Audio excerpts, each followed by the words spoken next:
Chapter 498. Gym Master Xiao raised his brush and wrote the word, furnace, but when he opened his mouth, the first word he mentioned was prison. I'm guessing that the first word, prison, is perhaps the reason why you cultivate on the mental side. I'm not proficient in mental side cultivation, but I can feel that your soul strength possesses an extraordinary binding power. It's never wrong to spend more effort in this direction when cultivating. Thank you for the pointers, Gym Master. Luonan was very impressed by the word binding power that Gym Master Xiao pointed out. This truly pointed out the typical characteristics of his soul strength. This was something he had been thinking about ever since he awakened yesterday. However, he had too many thoughts, so Gym Master Xiao's words were much clearer and more precise. Gym Master Xiao shook his head slightly. I'm just speaking thoughtlessly. After all, I'm still an outsider. You need to know what you're doing. However, I have to say that the word furnace is quite exquisite. He drew a circle around the word furnace in his own name. The original meaning of a furnace is an appliance used to store fire. It also has the meaning of smelting and cooking. When it comes to cultivation, there are many teachings on the foundation. It is also said to change the quality in nature, to refine the essence. This is the fundamental meaning that cultivators cannot avoid. He paused for a moment, then said softly, this is also the starting point of the great path to heaven. Luonan and Shuelei looked at each other. Gym Master Xiao used to give lessons in the past. There was no lack of exaggerations within. Most of them were rhetorical expressions so that they could remember them clearly. However, it seemed a bit abrupt to speak of the great path to heaven in plain language. Shuelei couldn't help but confirm, the great path to heaven? Gym Master Xiao tossed his brush into the brush washer and watched the ink spread a second time. It's the same furnace. Firewood stoves, coal stoves, steam engines, atomic furnaces, and fusion reactors are all different. Can't one reach the heavens by ascending these steps? Shuelei sweated a bit. If it's a reactor. What's the difference between the extraordinaries that your society speaks of and a nuclear reactor? How can a human be able to operate energy of such a level? Not to mention that these people are perpetually youthful, rejuvenated, have thoughts that span 10,000 miles, can pierce through the void and so on. A mere reactor may not be able to catch up. Gym Master Xiao's hoarse voice somehow carried a sonorous tone. The present world is a flourishing age for cultivators. There are feasible, verifiable, and verifiable facts. This is enough to prove that there are no problems with our train of thought. There are no problems with our principles. There are just a few operational details. We just lack the operational details to realize them. We need time, energy, and the details need to be accumulated. Luonan stared at Gym Master Xiao in a daze as he listened to Gym Master Xiao speak. Luonan had a faint feeling that Gym Master Xiao's words were not imparting anything. Instead, Gym Master Xiao was narrating a fact that had already happened. The ink had melted and the brush. Luo Master brush was Master brush. Gym Master brush. Master's brush master. After awakening, the path of imparting martial arts has actually already reached the pinnacle. It's just that the natural environment has changed, and a portion of people can still rely on their innate talents and borrow the power of the world to take a step further. The current generation's research on burners hasn't raised the upper limit. It's just that the conditions for breaking through the barriers between heaven and man have been greatly relaxed. Of course, they're still researching and still making progress. As for the smaller number of so-called transcendents, they seem to have taken another step forward. However, if they were asked to explain clearly how they got out and what they should do next, perhaps more than half of the 10 would not know the truth, and there were even a few who did not know what to say. Everyone can speak the truth, but the details are the most terrifying barriers, causing people to break their heads and bleed. Haha, if there's really someone who's able to see through the profundities and subtleties within, then set up the steps for this path to ascend to the heavens and use it as a guide, then it'll naturally be boundless and incomparable. Just like the ancient Swerin or Prometheus who stole the heavenly fire. It had been a long time since he had spoken so much. Toward the end, Dojo Master Xiao was out of breath and coughed. His face was red and even his neck was red. However, there was a smile within the coughing, a smile that caused Luonan and Shuelei to be both worried and perplexed. Luonan never imagined that there would be someone like Gym Master Xiao, who casually evaluated extraordinaries. Moreover, his words were filled with disdain. Disregarding everything else, just this arrogance was rare in this world, and it made people feel that his words were very reasonable. Luonan really wanted to hear more relevant information, but looking at Gym Master Xiao's state, The atomic furnace that had gone out of control within his body was becoming more and more intense. It actually had the potential to trigger an old problem. How could Luonan dare to trouble Gym Master Xiao? He gave Shuelei a meaningful glance, telling him to stay here and take care of Gym Master Xiao. Gym Master Xiao didn't urge Luonan to stay. He just said to Luonan after catching his breath, "You don't need to worry about these things right now. The time for your potential to naturally be unearthed has yet to pass. It's more realistic to ponder over some application methods. As for the matter of the furnace, it won't be too late to slowly research it after your potential has been fully unearthed and you can't find a path forward." Luonan mumbled his acknowledgement and immediately excused himself. Gym Master Xiao suddenly spoke just as he was about to leave the study. "Did you guys take the dynamo core from the Tai Chi ball?" Shuelei was a bit embarrassed. He shot a glance at Luonan and said hurriedly, "Yeah, I took it to repair. It's about to be fixed." Luonan shuddered. He turned his head to look at Gym Master Xiao. "Gym Master, do you know that it's the dynamo core?" Gym Master Xiao didn't give a direct answer. He just said, "When I came back alone, I only brought this one souvenir. Since it's a souvenir, it doesn't matter if it's repaired or not.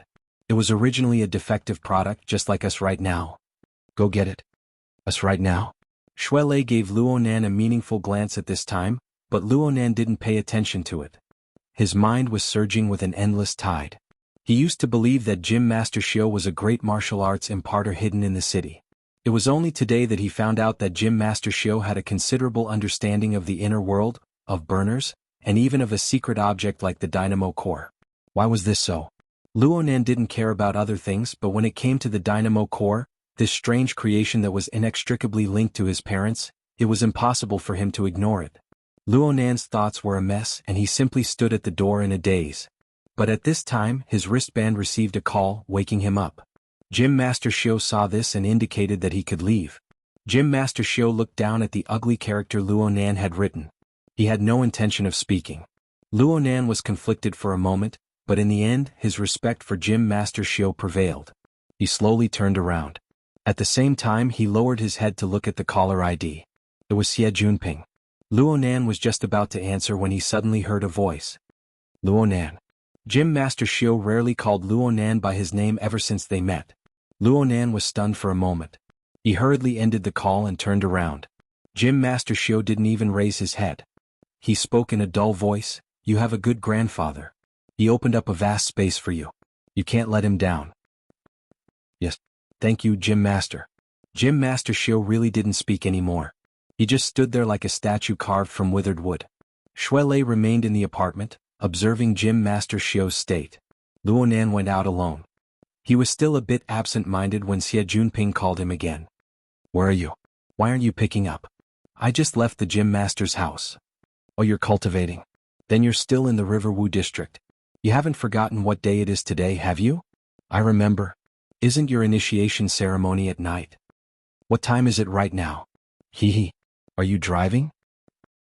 "I'm driving." Xie Junping's tone told Luonan that it wasn't a good thing. But Luonan had bodyguards following him at all times. He had just left the house and Qin Yikuan was already following him. It would undoubtedly be the worst joke to say that he didn't drive. "Driving is fine. I'll let you run some errands. We have a particularly lively kid here, Di Weiwu. You know his adoptive father." "Hello? Hello. What's wrong? Did the signal get cut off?"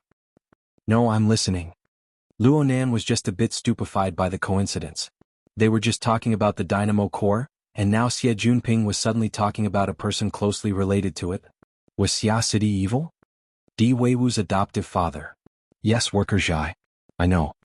Xie Junping coughed. "It's very simple. Worker Zhai will be attending the ceremony tonight, but he's working overtime on the weekend, so he can't come. Since you guys know each other, you might as well bring him back along the way." "Bringing him back isn't a problem, but this can't be considered along the way." Worker Zhai's cross-border electronic city was located in the Xiqing district. Xie Junping's initiation ceremony was held in the Forest Wall district's orphanage, and the Riverwu district just happened to be in between. If Luonan wanted to bring someone along, he would first have to walk back. If this could be considered along the way, then what about around the corner? Xie Junping continued to chuckle. "I understand. It's just that Worker Zhai is too busy today. That kid Weiwu came up with a rotten idea. He wants you to go and get a high-level account. Go out into the field and pull his father out. I'll pay for the middle fees. That's right. However, Luonan felt that this was more like the will of heaven. Luonan and his party arrived at the cross-border electronic city approximately 20 minutes later. It was the weekend and this place was quite crowded. Business was bursting. While Luonan was in the car, he had already asked for the exclusive service of a designated maintenance technician. When he entered the maintenance hall, worker Zhai, who was busy at the open maintenance platform, immediately received the news. He raised his head and gazed into the distance. He saw Luonan and the others and made a "wait a moment" gesture through the air. Soon, a beautiful maintenance consultant walked over with quick steps. "Hello, Mr. Luo. Your exclusive service has been accepted. Worker Zhai still has some unfinished work to do. He invites you to wait a moment in the independent maintenance room." Luonan was already a frequent customer of the cross-border electronic city, and he had been looking for worker Zhai all this time. The maintenance consultant had long since memorized Luonan's appearance. Her smile was like a flower. Luonan made an okay gesture toward the open maintenance platform and followed the maintenance consultant into maintenance room 245. Xuanhuan accompanied him by his side, and God stood guard outside. Ever since Luonan began learning engineering and mechanical design from worker Zhai, he had come to this worker Zhai's exclusive maintenance room more than once. He had personally operated many of the equipment inside. In this room, he possessed authority second only to the super administrator of the electronic city and worker Zhai. Though the space was cramped, it was very intimate. After entering, he took the initiative to be the host. He opened the beverage box and delivered purified water to Xuanhuan and God, who stood outside the door. Then it was time to wait. Luonan was never afraid of having nothing to do here. He still had a few unfinished practical assignments assigned by worker Zhai. There was even a semi-finished chip that worker Zhai had left behind. However, Luonan had come today not only to complete Xie Juanping's request, but he also had an even more pressing matter to deal with. Chapter 499. Luonan sat cross-legged in the center of the spacious hall. He sensed that there was an enormous space of over 10,000 square meters without any support. It was completely transparent. Surrounding him were slowly rotating structural diagrams. Concise lines and symbols were used to indicate the internal structure and function of the machine, as well as the relationship between the various components. This spacious area was a virtual space set up on the psychic wave network through the hexayear. Aside from the form that could be seen and felt, a portion of the supercomputing resources of the Xia City branch was borrowed to conduct a certain scale of analysis and calculation. There was no such thing as a free lunch in this world. This computing space was charged based on the amount of supercomputing resources borrowed. The payment was extremely precious honor points. However, these minor details were no longer within the scope of Luonan's consideration. What he paid the most attention to right now was the tens of thousands of blueprints floating and rotating. A month ago, Luonan would have thought that these mechanical schematics were like a heavenly book. But now they were completely devoid of any sense of jerkiness. This was not only because of his previous hard work, but also because of his large weight, high-intensity recognition, and understanding in a short period of time. These blueprints had a total of 2 sources. One source came from the process of worker Zhai repairing the Tai Chi ball dynamo core over the past month. Worker Zhai combed through the dynamic structure and restored a portion that represented the possible direction of function. The second source was a bit further. It came from the spoils of war obtained from killing Jack during the conflict with Quantum Corporation. It was the Deep Sea Type 4 dynamo core. This item was originally going to be auctioned, but Xia City took note of its uniqueness and intercepted it. The branch never relaxed in their research during these 2 months. Some of the research methods they adopted overlapped with worker Zhai's, so at least 2/3 of the blueprints were quite similar. Without a doubt, there was a fee for borrowing and reading this information. According to Luonan's understanding, the overlapped blueprints belonged to the functional structure of over 1,000 threads of varying thickness after the 3-layer structure of the dynamo core was fully unfolded. However, there were some special scenes within the Deep Sea Type 4 dynamo core that worker Zhai was unable to comprehend at his level. These were the parts that involved the mutual interference between the mental and the material. From Luonan's current understanding, this included a portion of the Tower of Babel and Mount Buzhou. This was the core configuration that broke the barrier between the mental and the material. The place he was in right now was the reception room he had stayed in last time. He reclined on an old peach-colored sofa. The clamor outside had dropped to a relatively comfortable level, bringing a marvelous sense of tranquility. So Luonan spent half an hour here to apply for computing space and to compare and ponder. There was no one to disturb him. It was very comfortable. However, this feeling of comfort inevitably subsided when he faced the dynamo core. He would have to return this little thing to Gym Master Shio by tomorrow at the latest. Even though he had already left behind a complete blueprint, it would be too easy to think of the dynamo core as a toy to obtain results through a simple comparison of the blueprint. Luonan sighed in his mind. He rubbed his fingers and opened the bag.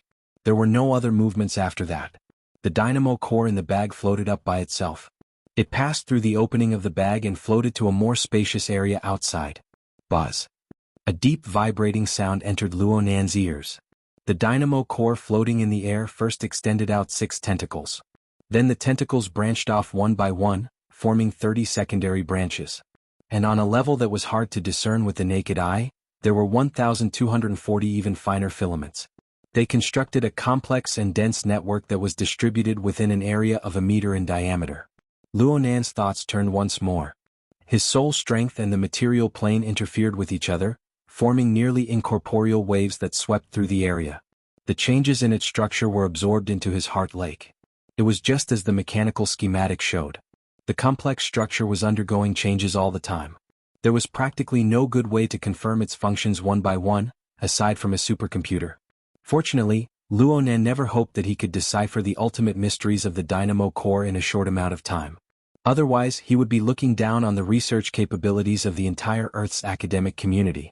He just used this to dispel the last bit of his unrealistic fantasies. Then he concentrated his energy to search for a certain sign. A defective product. Just like us right now. A defective product. Us right now. Luonan cared a lot about Gym Master Shio's words because it involved his parents and loved ones, and because of the context and wording. From Luonan's perspective, Gym Master Shio's words didn't clearly point out anything, and he didn't clearly link them together. However, the meaning was consistent. The main thrust of their discussion was the outline of human cultivation, and then they focused on the concept of the furnace. Gym Master Shio's words and his own situation pointed out without a doubt that the current world had yet to obtain a reasonable and complete result regarding the construction method of the furnace. This included the extraordinaries who stood at the apex. Following this logic, Gym Master Shio mentioned the dynamo core, calling it a defective product. More importantly, there was the word, us, in his words. In light of this, Luonan could only believe that Gym Master Shio had made an analogy between the dynamo core and the ability users of the current world. At the very least, they were cultivators who touched upon the concept of the furnace. The dynamo core was a defective product. Ability users were also defective products. The defective products of ability users were due to the incomplete construction of the furnace. Then was the defect of the corresponding dynamo core also due to the defect in the structure of the furnace? Also, the defect was relative to the completeness. Where was the complete reference? Luonan observed the structure of the dynamo core from many angles, but how could he see through the mysteries within such a short time? As he was observing carefully, he sensed someone coming from outside. He was just about to put away the dynamo core, but a thought flashed through his mind and he didn't take the next step. A rhythmic knock sounded on the door and Luonan said, "Please come in." The door to the reception room opened and Dean Wanta, who wore a priest-like robe, walked in with slow steps. After entering the room, his gaze naturally fell on the structure of the dynamo core floating in the air. "Dean Wan, you've worked hard." "It's nothing. The children were just a bit noisy. They didn't disturb you, right?" "No. This really is a good place to find tranquility amidst the noise. It's quite suitable to think about problems. Nurse Wang even poured me some water." The two exchanged a few words of greeting, and Luonan gestured with his hand, inviting Wanta to sit wherever he wanted. Wanta sat on a recliner of the same color across from the sofa, his body naturally straight. One of them was so polite that it didn't seem like he was in his own territory, while the other was as casual and natural as if he was at home. It was a bit like the host and the guest had been reversed. However, both sides weren't people who paid much attention to superfluous formalities. They did things according to their hearts, and they displayed considerable respect. Wanta respected Luonan's privacy, and Luonan didn't keep it to himself. Instead, he completely presented the structure of the dynamo core in front of Wanta. This kind of magnanimity continued from the first time the two met. This was because they knew that the other belonged to the lawful faction, and the scope of maintaining order was different. Even if they weren't completely like-minded, there was no direct conflict of ideals. More importantly, they both hoped to carry forward their own ideals, to let more people recognize them, and to use them in a broader domain. Therefore, they could accept each other's teachings and they could compare notes with each other. Luo Nan preserved the structure of the dynamo core because he wanted Wan Ta to give him some advice. What's this? It's a headache. I hope Dean Wan can give me some advice. Okay, let me take a look. Wan Ta didn't put on a false front. He didn't waste words after taking a seat. Matter waves radiated from his body, covering the region where the structure of the dynamo core was located. Luo Nan believed that Wan Ta needed to observe for a period of time, but he clearly didn't understand the habitual thinking patterns of this instructor of the Order of Creators. Chapter 500. The size of the water droplet was similar to that of the Tai Chi dynamo core. After it floated in the air, it began to fine-tune its outline. Under the illumination of the light, it revealed an eye-catching prismatic light, turning into a standard rhombohedron. The cross-section reflection and the effect of water waves made it look like both a bright diamond and a warm pearl, very attractive. The illusory reflected light was not within the scope of Luo Nan's attention. But he kept staring at the changes in the water droplet's shape. He looked at how the water droplet, which seemed to have no strength at all, drew its outline out of thin air until it was completely identical to the shape of the Tai Chi ball dynamo core. Was this the myriad pagoda's method of creation? Before Luo Nan could truly analyze it clearly, he saw an even more magnificent magical scene in the next 2 seconds.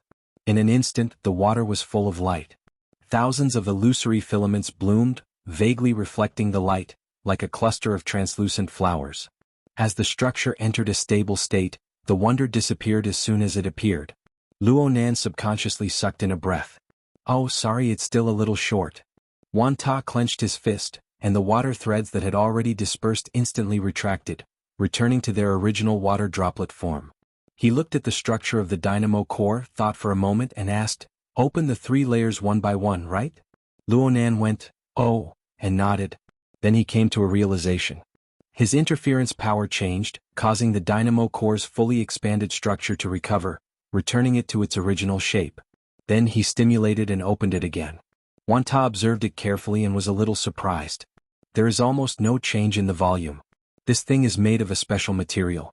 Maybe there is a change in its physical properties when it is folded.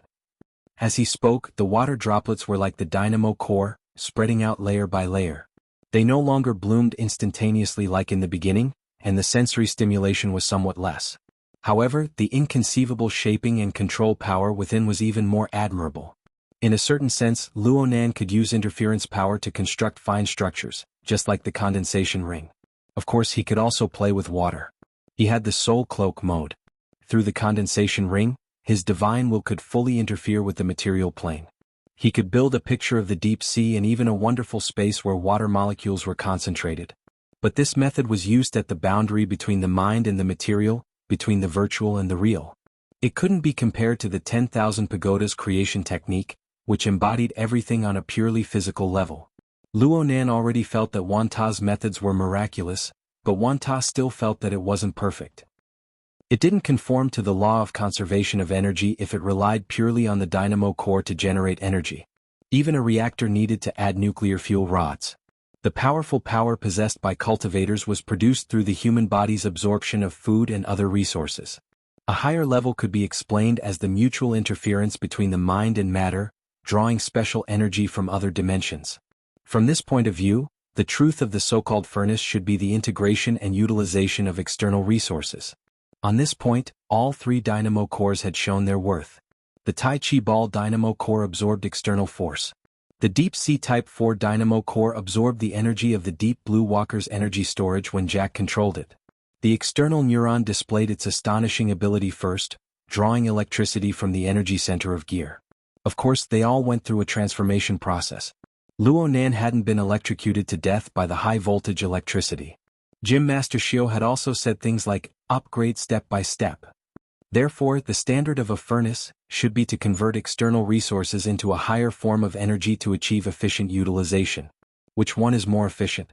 The Tai Chi ball dynamo core could carry a metal ball that weighed several hundred kilograms by storing and transforming the external force of a strike. The Deep Sea Type 4 dynamo core allowed a cyborg like Jack to generate the format of fire and break through the barrier between the spirit and the material. As for the external neuron, it was even more inconceivable. It opened up a void chamber that could accommodate soul power, and it could change its form at any time to serve as a medium for the interaction between the spirit and the material. Of course, there was a difference in abilities. If Luonan were to rank them, the external neuron would undoubtedly be ranked first, the Deep Sea Type 4 Dynamo Core would be ranked second, and the Tai Chi Ball Dynamo Core would be ranked last. But there were far too many details that Luonan was unable to make clear of. He was unable to draw the conclusion that this was a defective product. If he could complete the 3 Dynamo Core models and make a direct comparison, he might be able to find out where the differences and flaws were. This was the reason why Luonan wanted to learn the Wanta method of creation. Defective product. There had to be a reason.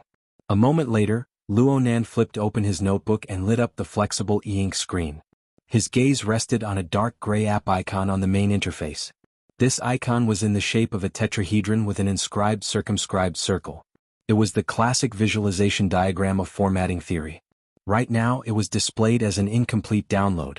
The icon appeared at the end of September, after his confrontation with the human-faced arachnid at the Limestone Water Village pub.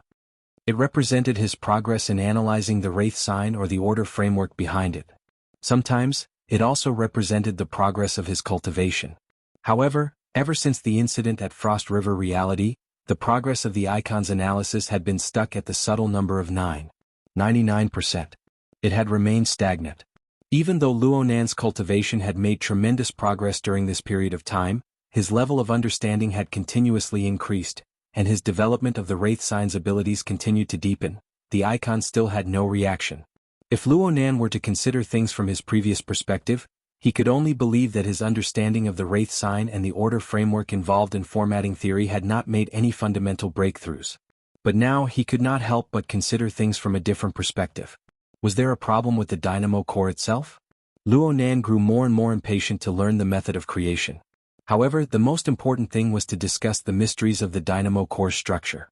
As the water bead's mimicry gradually approached perfection, Luonan and Wanta began a corresponding discussion.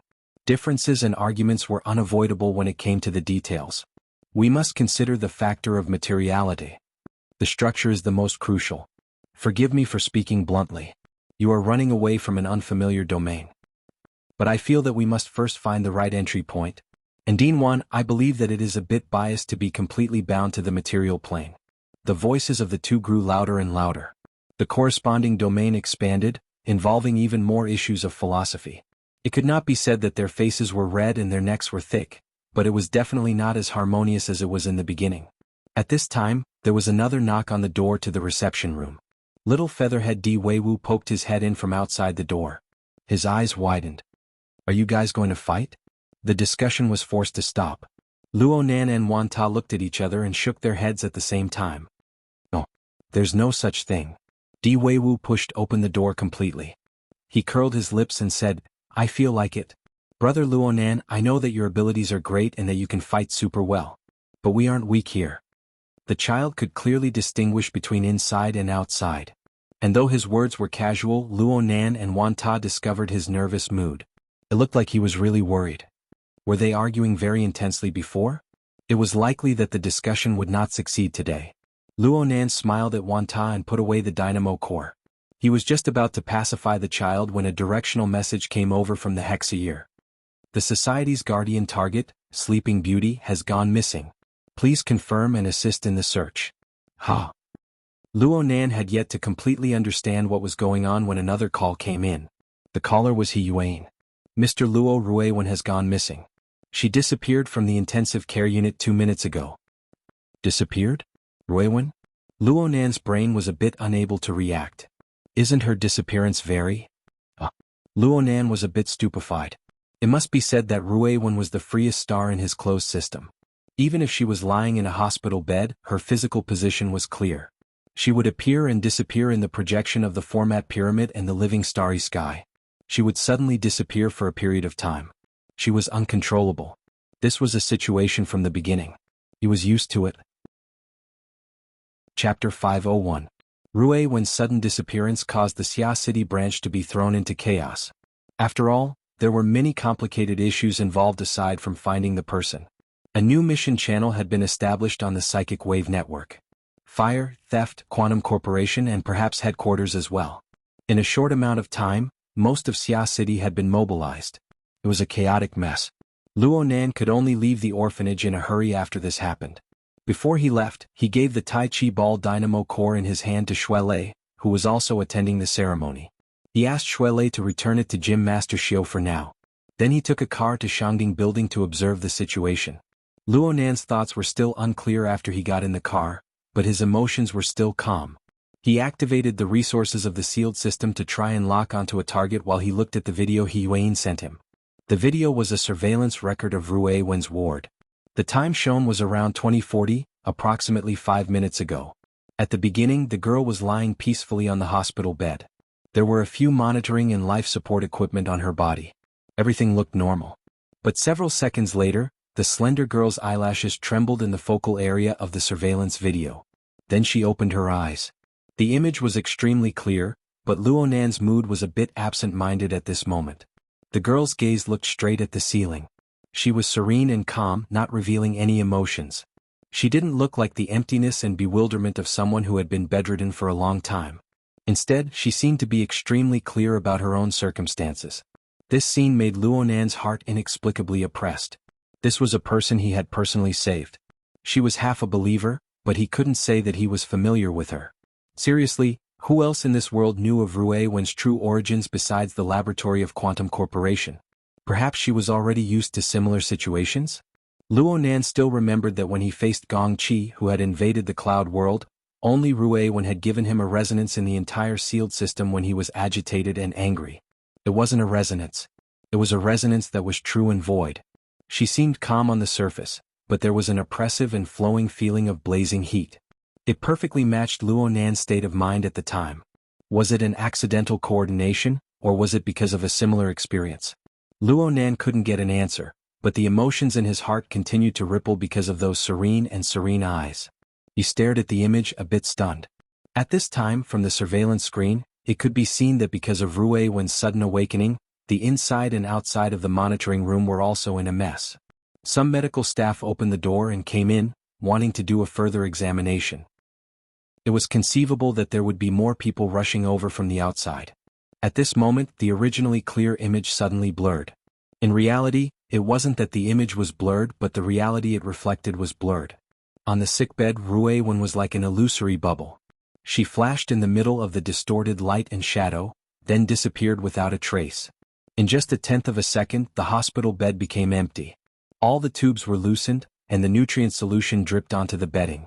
There were still traces of a human figure pressing down on the bedding. Such a way of disappearing?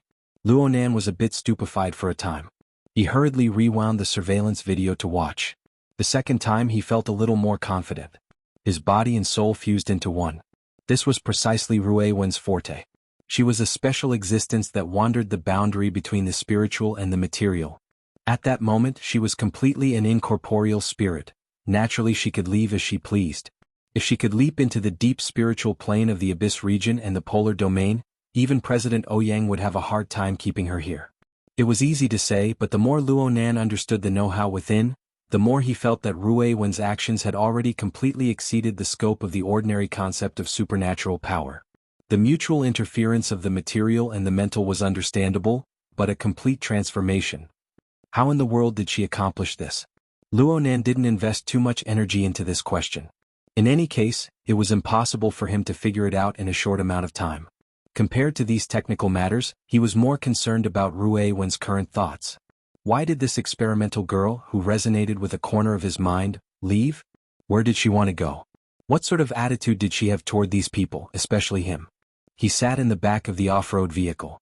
His hands were pressed together in front of his mouth and nose, concealing his facial expression.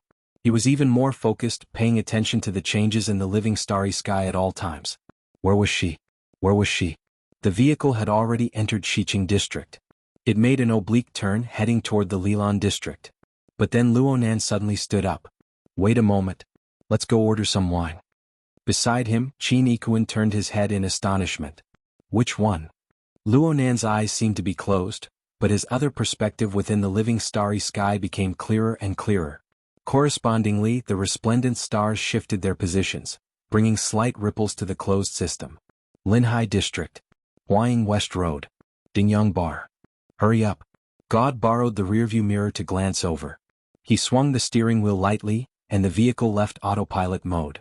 It turned onto another magnetic rail highway, and its speed suddenly increased. Amoya walked out from the back door of the bar.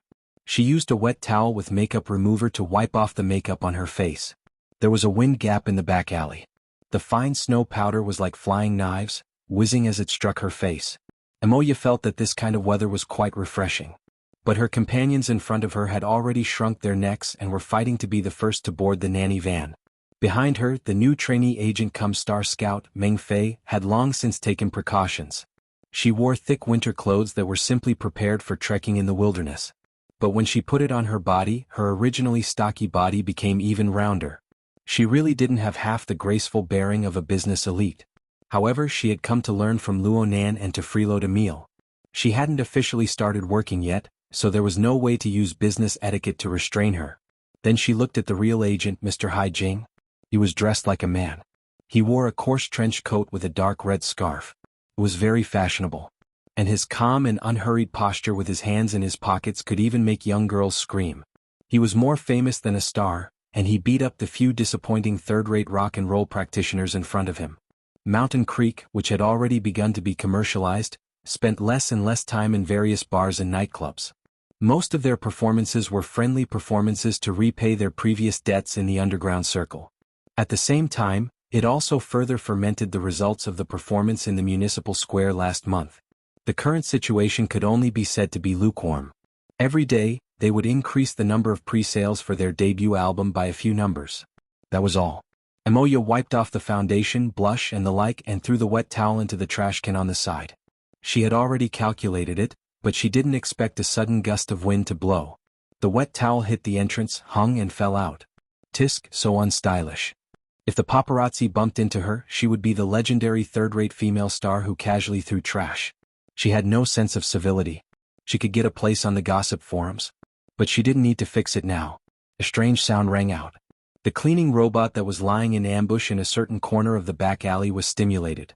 It started up from its standby state and slowly drove over, shoveling away the wet towel. Good lad, much better than my two younger brothers.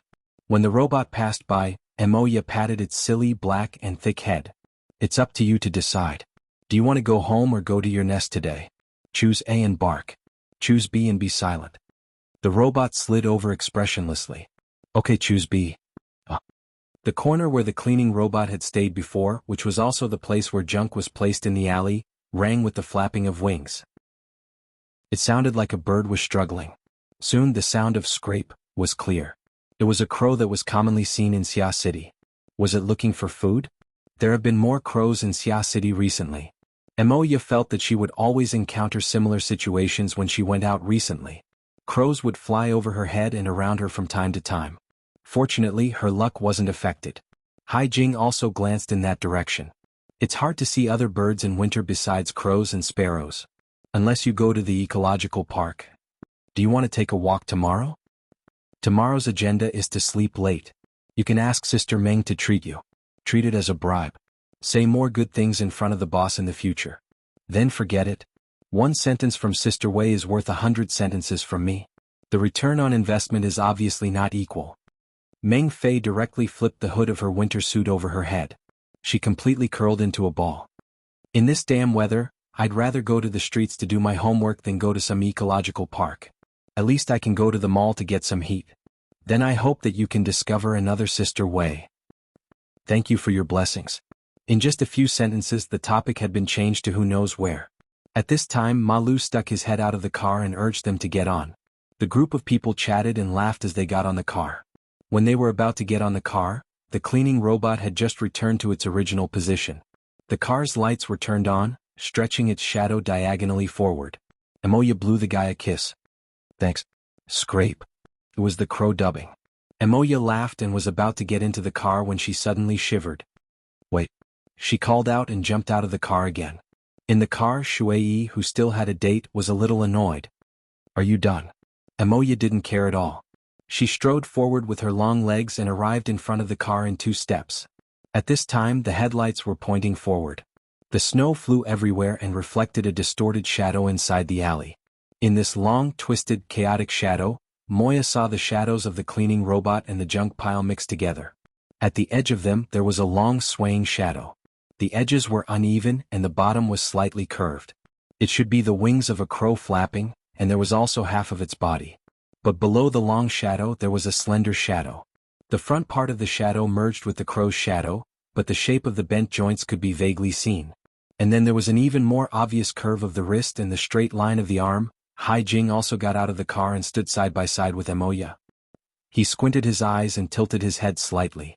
At this moment he could clearly see that under the illumination of the headlights, there was clearly a slender arm of light supporting the crow. Under the fluttering snow powder, it was trembling slightly. His heart trembled. Moya had already rushed forward and went straight to the junk pile. Hai Jing stretched out his hand but didn't even catch the tail of his shirt. A second later, Moya's shout filled the alley. Chapter 502. Long Chi came out of the nightclub wearing a thin cashmere sweater with a high collar. Even with the casual suit hanging on his arm, his clothes were a season different from the others. But this kind of tight-fitting style was also very powerful, showing off a superior and fit figure. The young woman who went out with him wished that she could turn into a warm jacket and stick close to him, creating a short and exciting memory together. However, regardless of whether Long Chi was facing the snowflakes that filled the sky or the young married woman who had tears in her eyes, he was still smiling. He refused the young woman's invitation, but left his social contact number. Then he walked into the cold wind without looking back. The low temperature of -20 degrees Celsius was meaningless to him, just like the restless woman whose body temperature was about to rise to 40 degrees Celsius. At 9 o'clock in the evening, the nightclub street in the waterfront district had not yet entered its most lively period. He really liked the atmosphere here, but it was a pity that the last-minute mission had brought him some destructive expectations. Walking along the nightclub street for a few hundred meters, he found the designated area with the help of the dazzling red and blue police lights. It was the back alley of a music bar. Looking from here, under the street lights, the alley was surrounded by a dense group of people. He leisurely walked over. However, just as he stepped into the front of the alley, a throbbing thought suddenly dripped into the lake of his heart. With a dripping sound, a dense chill spread out layer by layer. In the blink of an eye, it spread throughout his entire body. Long Chi shuddered and stopped abruptly. This was something that even a temperature of -20 degrees Celsius could not do. "Little guy, don't be nervous. Let big sister take a look." In the alley, Moya took the risk of being hit by the crow's wings. She crouched down and got closer to the child. The child is thin. This was Moya's first impression.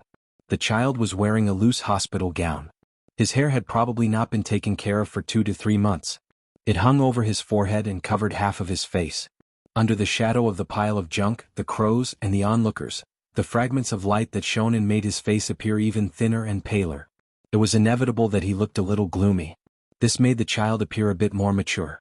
But with Luo Nan as a reference, his actual age should be about the same. Maybe a bit younger. 14, 15? Moya tried to confirm if the child had any identification such as a bracelet on him. Under normal circumstances, in order to make it easier to live in this society, even children who were completely incapacitated would wear identification cards and the like. But after looking around twice, Moya did not find any similar equipment. But what was the meaning of the hospital gown? In his memory there was no hospital nearby. The child sitting next to the pile of junk indeed had no intention of moving. He just stared at the crow in his hand. This crow's body was extremely large, much larger than its peers. At this moment, it tilted its head and looked back at the child. Occasionally it would flap its wings and caw. There seemed to be a hint of helplessness in its voice. In fact, ever since the sudden appearance of this fellow believer, the crow named Ink had not flown for almost half an hour. Ink would not let go of him. Moya was a little uncertain. She scratched her head and turned around only to be shocked. Unbeknownst to him, a dense crowd of people had gathered behind him. The members of the Mountain Creek Band, the bar owner who had heard the news, the customers, and a bunch of idlers who had come out to watch the commotion had completely blocked the narrow alley. The policemen who had just arrived were struggling to squeeze in. "The police are here, everyone get out of the way." Moya gestured for her manager to chase them away. She suspected that the skinny child in front of her might have some mental illness. This was because the child's expression and attitude did not match a normal situation. There was clearly a circle of people watching, but the child did not speak, did not move, did not care, and did not care. He only gently stroked the crow's feathers in his hand and muttered something incomprehensible. Autism? Schizophrenia? Or something else? Forgive her for thinking this way. There was no helping it. There was an old person in the family who was like this, so Emoya was more sensitive. She was worried that if too many people gathered, it would cause adverse effects. Hai Jing displayed the responsibility and means of a manager. With just a few words, he got the police to help him chase most of the onlookers back to the bar. At the same time, the other members of the Mountain Creek band, who could not stand the cold temperature in the back alley, hurriedly got into the car and left under the supervision of Meng Jia. Only Emoya and himself were left. Things were considered normal up to this point, but then things came to a standstill. The little guy sitting in the corner must be mentally different from ordinary people. He didn't speak or move. The people around him, no matter how they tried to persuade him or coax or hug him, couldn't pull him out of the corner. In the end, all they got was the dissatisfied caw of the crow. That was awkward. The police officer was still a young man and he really wanted to kneel down. This child is too stubborn. The problem is that there is no information in the system, not in the SEA's database. There are no records of a child being admitted to any hospital, welfare home, or nursing home in the city. Why do I feel like this is a major case? I've also notified the SCA Child Welfare Department. Maybe there are specializations? It's just that it's too. During the persuasion, Hai Jing had already taken off his windbreaker, wanting to give it to the child to keep him warm. However, the child did not appreciate it at all. The crow flapping its wings was also a hindrance. Hai Jing was too embarrassed to put it back on, so he only draped it over his back and stomped his feet in the cold in the alley.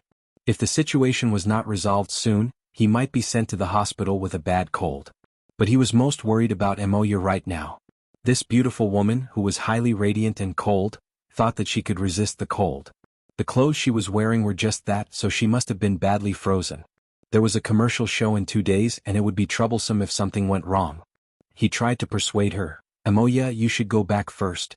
I'll stay here and deal with it. I'll let you know as soon as there are results. Emoya also knew that she had caused trouble for everyone. She raised her hand in apology, but she was still a little unwilling. Suddenly, she reached out and pinched the child's cheek. Hey, stubborn child, I'm leaving if you don't respond. It's not too late to regret it. As long as you follow me, I'll serve you hot drinks and cakes. Strangely enough, in the biting cold wind, her hands were almost frozen stiff, but the child's thin cheeks were still tender and warm, which was very nice to touch. Little did she know that Long Chi, who was in a shadowy corner in the back alley, was watching with his eyes twitching. There was a certain distance between them, but Long Chi was able to confirm who that thin child was. His head and body were covered in a layer of snow powder. His previous partner, the valiant Fist 2 and the big-hearted Wall 5, had suffered heavy injuries from this child's all-penetrating, all-decaying attack. Their bodily functions had been severely damaged, and they had fallen victim to Jack's evil hands on the way back. Fist 2 had died on the spot, and Wall 5 had kept his life. However, he was no longer suited for frontline work, and in the end he resigned in dejection. In that nightmarish night, Long Chi, who had moved out under the code name Snake 7, hated that shameless and savage cyborg the most. But that guy was already done for. What was left was this child. He seemed to be called Ruewen. He didn't know what kind of energy was contained within her thin and slender body. She actually managed to forcefully break through their 7-man deep blue team's encirclement. In the end, they had to use a particle cannon at all costs to knock her unconscious. From an objective point of view, it seemed like their side was a bit more shameless. No matter what, Long Chi, codenamed Snake 7, held extremely complicated feelings towards the child in the alley. He wouldn't be like that stupid woman overflowing with motherly instincts. She wouldn't directly play some killing by touching someone's face. She might even get her arm broken. Since touching someone's face was dangerous, then this mission itself, many thoughts spun in Long Chi's mind. He exchanged information with the higher-ups who had issued the order, communicating the specifics of the mission. Not even 2 minutes passed before another order was transmitted over. Snake 7, from now on, observe and await orders. Deep Blue, you're a high-ranking employee of Sky Blue Security right now. If you want to earn some extra money, do you need me to help you cancel your employment contract? But please pay a penalty in advance. Understood. Long Chi immediately shrank back. Or perhaps it could be said that he found a reason to stay away from danger. But then he couldn't help but say, Dr. Bai, aren't you worried about your contract? A doctor who came out of Clay's laboratory won't be without a job anywhere. The important thing is that I don't have a penalty clause. The problem is that you also came out of the Apocalypse laboratory. Coming out of there. Are there any living people? Long Qi didn't say these words out loud. Ever since Dr. Bai Xinyan became the person in charge of the Sky Blue Security's Xia City branch, the dozens of Deep Blue Walkers had come to understand more and more the principle of people under the eaves have no choice but to lower their heads. As a high-ranking researcher who was well-versed in burner theory and the theory of the human body system, Bai Xinyan could adjust their training courses at any time. She could let the trainees have a deep understanding of the obvious difference between heaven and hell, under the premise that it wouldn't be obvious and that it wouldn't affect the results. Alright, please instruct. Standardize the mode of operation. Observe and await orders. Yes. In the official operations of the Deep Blue Walkers, skipping ranks to command was a matter that was explicitly forbidden. Long Qi only needed to set the information reception to combat readiness mode, and then he could only accept combat orders from his direct superior. Of course, this also meant that the other command that was still clamoring in his ears right now would be completely blocked out. Long Qi hesitated a bit. Should he directly feign ignorance towards Deep Blue, or should he inform them? At this time, a car came to a stop on the other side of the alley. Someone opened the door and got off the car just as it came to a stop. The alley wasn't long. Long Qi borrowed the streetlight to clearly see the person's face. And the other person's penetrating cold gaze swept over a hair's breadth. It was at this moment that Deep Blue became much more anxious. Long Qi, are you listening? Reporting the target situation. Follow-up support is already on the way. Hello. Hello. Support my ass. Chapter 503. In the middle of the alley, Hai Jing really didn't want Emoya to stick to him anymore, so he went forward and forcefully pushed her out. Let's go, let's go. Leave this to me. I'll send you a photo of the scene every 5 minutes, okay? Emoya frowned. I think I'm about to convince him. That must be your illusion. While they were arguing, a car sounded at the entrance of the alley. Someone got out. At first, they thought that it was the social welfare agency, but when the street light fell on the person's face, Emoya could not help but be surprised. Luonan? What are you doing here? When I was passing by, I saw your nanny van.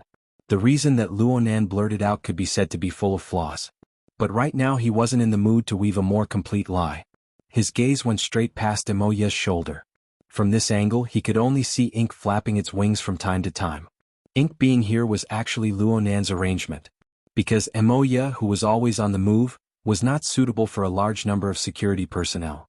For the sake of ensuring her safety, Luonan sent the idle Ink to Emoya's side after completing the Trigate security mission. Ink followed Emoya 24 hours a day. If anything unexpected happened, Ink could intervene through the closed system.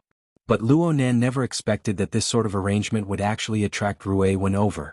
Luonan walked forward with quick steps. His reason kept reminding him to pay attention to his concealment, to not let Emoya see through him. But as his line of sight extended, he saw a thin and gloomy little girl with almost no feminine features sitting in the corner. She was covered in snow powder, sitting under a pile of junk. He saw human figures and other distorted shadows covering her, but the girl was silent. There was only the crow in her eyes. Ruewen was in a completely different dimension from the others. She didn't care about others and no one really understood her. Luonan's heart felt a bit stifled when he saw this scene. Sentences such as, "The stallion stands alone," "The shadow hangs by itself" from the ancient texts he had learned suddenly materialized. They transformed into a surging black tide that flooded his mind. All right, perhaps Ruewen didn't need pity, but the feeling still lingered in Luonan's heart. It was hard to dissipate in the end. Qin Ikuan quickly walked past him. Emoya and Hai Jing said something to him. Luonan was aware of these circumstances, but he didn't make the appropriate response. This was because his emotions were rising and falling like the tide. The speed of his brain was affected. Luonan himself didn't understand why the emotions in his mind were this intense. He was unable to resolve this doubt for a time. He just passed by Emoya and arrived at the side of the junk pile to face Ruewen. Then, he saw that the girl was casually kneeling on the ground, holding the ink bottle with one hand, and there seemed to be a slight smile on her lips. Luonan half knelt in front of the girl in the next moment. He wanted to say something but he didn't know what to say. Strictly speaking, this was his first official meeting with Ruewen. In the past, their communication was either through ink or through a closed system. Ruewen also sensed something. Her gaze moved away from the ink for the first time to fall on Luonan's face. There was no change in his expression, only his eyes were sparkling. "He raised his head?" someone exclaimed. Then Emoya's voice rang out. "He's reacting to you. As expected, it's better to be around the same age?" Luonan didn't say anything, but he came to a realization in his mind. Forgive him for overstepping his bounds and standing in Ruewen's position? No matter what the nature was, he really was Ruewen's only coordinate relative to this world at this current stage. It must be known that Ruewen had already found Ink, the person she believed to be of the same species. Then she was surrounded by a circle of people. Presumably, she wasn't feeling too comfortable. With her abilities, she could escape into the mental plane once more and break away from this environment. As for misgivings? With her usual reactions, they simply didn't exist. But why didn't she move? Luonan knew that at least a part of the reason was because of the information he transmitted through the closed system. Just like the gaze that was cast over right now. He, Luonan, possessed a certain degree of existence in Ruewen's heart. He even possessed a sense of identity. This was good news, right? Ruewen didn't look at Luonan for too long. She shifted her gaze and spoke to Ink in a low voice. Perhaps Ink's intelligence was higher than 99% of crows, but this didn't mean that it was able to understand Ruewen's meaning. To put it bluntly, this was a one-way communication between chickens and ducks. But when Luonan looked straight at Ruewen, he saw the faintly discernible smile on her lips. It was an attitude of tranquility and satisfaction. Luonan grew more and more speechless when faced with this situation. But it was also at this time that his train of thought opened up a bit. He suddenly understood where the surging tide of emotions in his heart came from. Actually, it was him. Luonan looked at Ruewen right now. It was like he was looking at himself when he was experimenting alone. He would be excited because he was still alive after increasing the dosage of the drug. He would also be satisfied because the degree of pain he felt after taking the drug one day was slightly reduced. But was that really satisfaction? That should be the respite he felt after temporarily escaping from hell. It was also the hypnotic pleasure brought by the glimmer of light when he faced an unreachable goal, when he couldn't see the complete path. As Luonan grew older, he became more accustomed to the recent 2 or 3 months of leaps and bounds in his accomplishments. He recalled the muddle-headedness of his first experiments and often shuddered with fear. How much luck did he use in order to endure through the initial juncture? This question was already incalculable. But Luonan felt that there was no difference between the current Ruewen and him back then. He was practically 100% certain that even if Ruewen were to face death, she would probably be like this right now. This was because she had never understood or experienced what a normal, splendid life should be like. The laboratory and the fighting arena filled up everything that Ruewen once was. There are some things that I need to properly teach you. Even though I'm not too good at it. Luonan spoke in a low voice. His voice was fuzzy and hoarse. Even he himself nearly couldn't hear it clearly. Luonan. Emoya felt that something was wrong. Luonan didn't respond. He just extended his hand towards Ruewen. Come. Together. Ruewen shifted her gaze once more. She tilted her head slightly, probably due to Ink blocking her view. So much so that she carried a bit of careless childishness. Perhaps it was the closed system that allowed them to communicate telepathically. Or perhaps it was the face-to-face communication that transmitted sufficient information. Ruewen didn't move. She allowed Luonan's hand to reach over. There was a slight commotion behind them. At the same time, the snow powder swirled past their eyes. It was just like the gazes and attitudes of the people in the outside world. It didn't cause any interference. Luonan grabbed Ruewen's left arm. The girl's arm was slender and slender. It could be grasped. It was this arm that was supporting the massive body of Ink right now. Next, Luonan lightly exerted force. The girl was like a ghost that didn't exert any strength at all. She gracefully stood up. A thin layer of snow powder slid down from her shoulder. Some of it landed on the wrists and arms of the two, quickly melting away. Although not many of the surrounding people understood what was going on, they still let out a breath of relief. Only Luonan felt the pressure in his heart grow, even though he didn't use any strength in his hand. From this moment on, the connection between him and Ruewen was no longer illusory. Instead, it was a carrier that truly merged with reality. All the people in the know, the onlookers behind them, the people with ulterior motives hidden in the shadows, and the fellows who were hiding their heads and showing their tails were all witnesses. Mr. Luo. Yuan took the initiative to communicate with him. What she said was very realistic. For the sake of safety, let us take over right now. Luonan just needed to nod his head, and the Xia City branch would shoulder this burden. The iron triangle formed by President Ouyang Oldyu and Her Majesty Empress Wu would be one of the most headache-inducing combinations in the world. The impenetrable wall they constructed was enough to make those with ulterior motives break their heads and bleed. This was, without a doubt, the most reasonable choice. However, Luonan couldn't help overstepping his boundaries.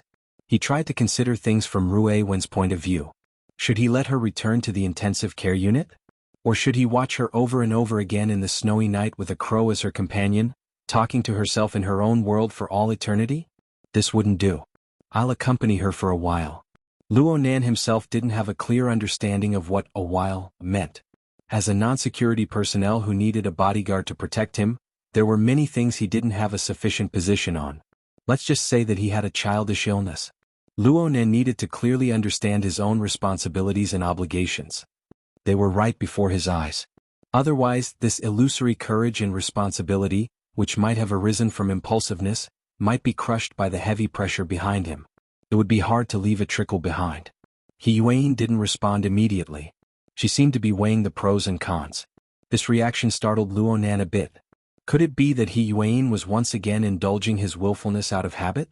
Or could it be that his proposal had a benefit that even he himself wasn't clear about?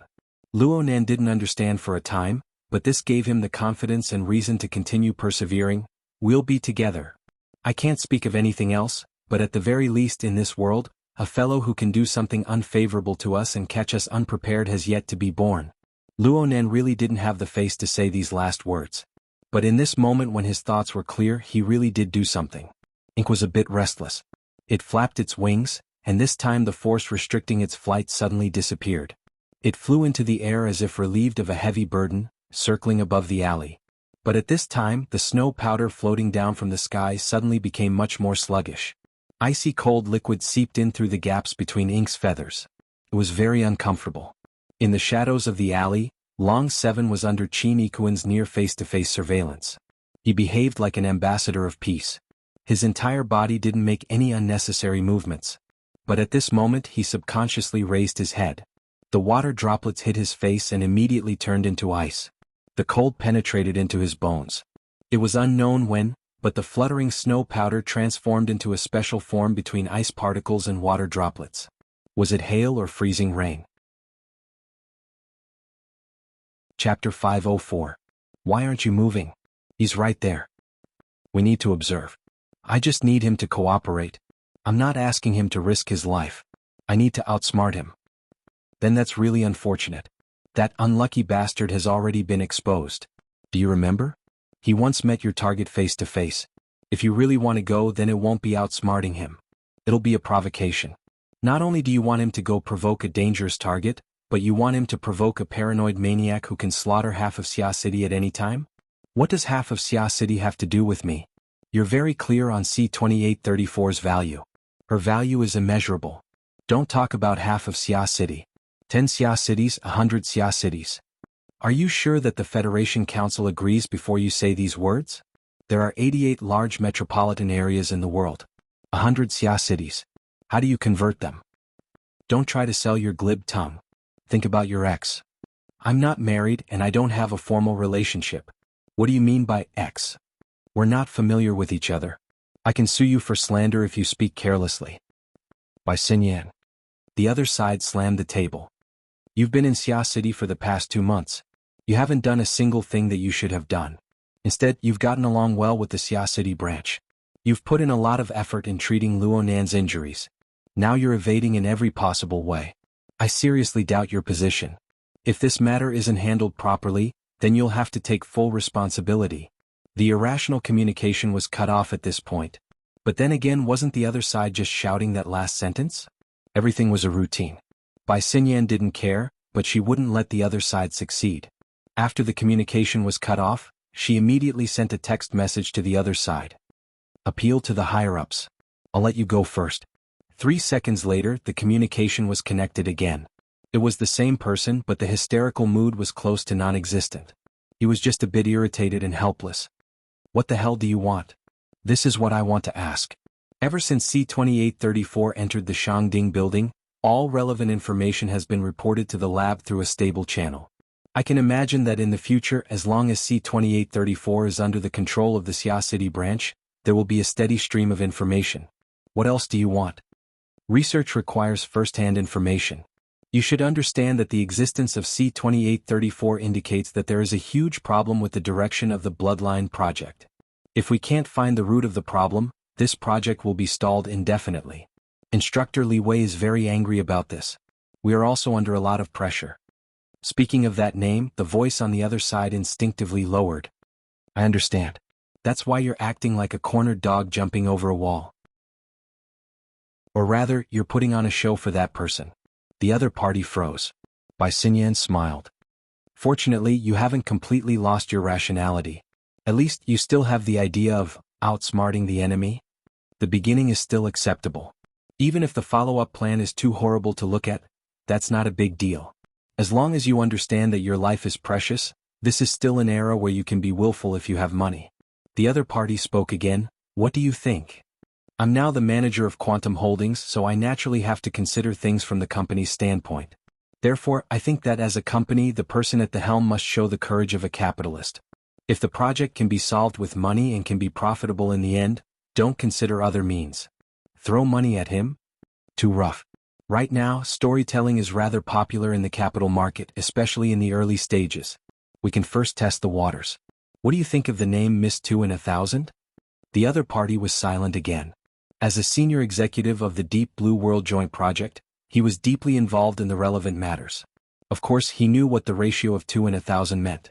Just over a month ago, they had a business discussion with the Ability User Association's headquarters. They had offered 2 in 1,000 shares of the Deep Blue World Joint Project in exchange for the rights to C-2834. At the time, they had wanted the headquarters to take the lead and attempt to circumvent the protection of the two extraordinaries. Unfortunately, they hadn't been able to do so in the end. Instead, Gong Qi, who had led the team into Xia City, had lost quite a bit of face. Now that Bai Xinyan had brought up the old matter again, he immediately understood the meaning behind it. 2 in 1,000 of 8 trillion was 16 billion. Money itself didn't have any meaning. The Deep Blue World Joint Project had a lot of information, as well as the research results that were about to make a huge breakthrough because of this Miss 2 in 1,000 were the most valuable parts. As far as the parties who had already participated in the project were concerned, the information and results were all clearly marked on the agreement. 2 in 1,000 was 16 billion. It wouldn't increase their rights and interests by much, but it also wouldn't cause any considerable losses. But as far as the other capitals and powers in the world were concerned, the qualifications they didn't have the opportunity to obtain in the past were the most important. Even if it was still a bottomless pit for the time being and they had to continuously throw money into it, once the results were out, 16 billion? 8 trillion? That was nothing. This was a super project that could affect the entire era. Originally, it was just a targeted distribution, but all of a sudden, it was a public offering. The young police officer who sent the police on the other side also had a headache. If we can't find any information, this child is most likely an illegal resident. The voice behind him became softer. He also felt that Hai Jing was the only reliable one in this group of people, so he discussed with him. I suspect that this child may be a wilderness vagrant. Let's take the child back to the police station first, and then let the civil affairs department handle it. Vagrant? Yes, there have been a lot of vagrants entering the city recently, and many of them haven't completed the procedures. According to the regulations, these illegal residents must be registered by the Civil Affairs Department and either sent back to the designated temporary residential area or to the designated welfare center. Where are the residential areas and the welfare center? The police officer found the closest ones and showed them to Hai Jing. The latter was shocked. Why are they all in the west? Of course. After all, Xia City is surrounded by the sea on 3 sides, and only the west side is close to the wilderness. The government also followed the principle of the nearest settlement. That side is more than 100 kilometers away from the coastal area. How did the child get here? While they were talking, the late staff of the Child Welfare Center finally arrived at the scene. His explanation was similar to the young police officer. There's no information at all. The most likely possibility is that he's an illegal resident from the residential area. Now there are 2 choices. Either his relatives in the residential area claim him, or he'll be temporarily taken in by the welfare center and wait for the charity to adopt him. The child welfare center that Hai Jing notified was a government department under the SCA. The person who came was a civil servant and he looked quite capable. He used his wristband to take a picture of Ruiwen and said, "We need to complete the information here, but it's too late today. Let's find a place to settle down first. Tomorrow. Well, tomorrow is Sunday. We need to wait until Monday for the relevant procedures to be completed." He operated his wristband. There's an empty bed at the Santa Maria Charity Hall 27 kilometers away. This welfare center isn't close, but it's backed by a hospital.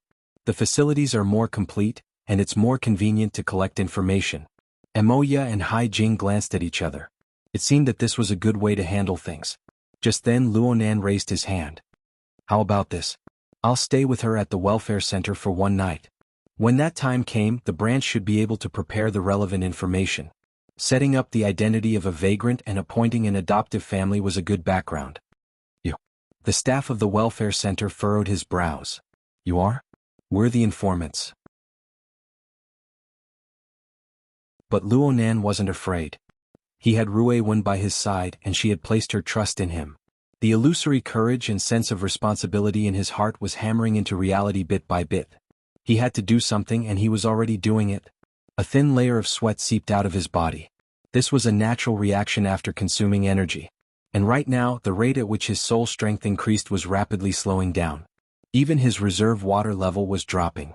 Outside the window, the freezing rain grew denser and denser. It was mixed with fine ice shards that hit the van with rustling sounds. A gap had already opened up in a corner of the void within this icy curtain of rain. An invisible soul cloak was wantonly expanding in this area where water molecules were rich. It was heading east. It had already plunged into the domain of the ocean. It was heading west at a speed far beyond the reach of vehicles. It covered Linhai, Lilan, Nade, East City, South City, Zhongshu, and the other 6 or 7 administrative districts of Xia City.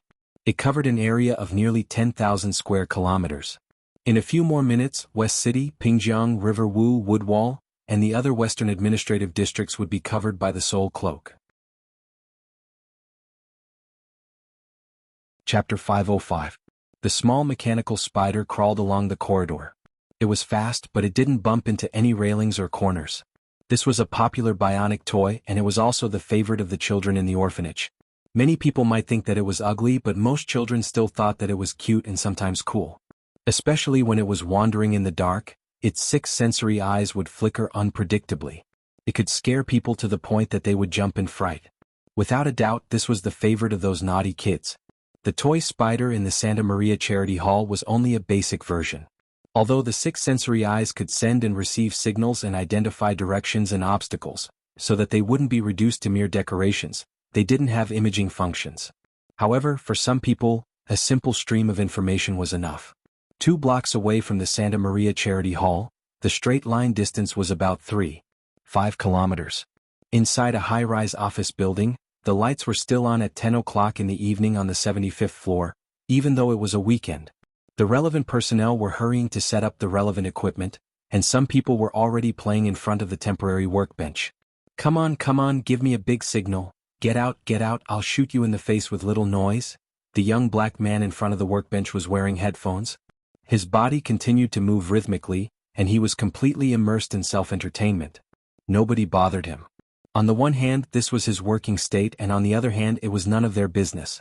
The light screen in front of the young black man was full of irregular red, green, and blue blocks, which were constantly piecing together and changing according to his rhythm.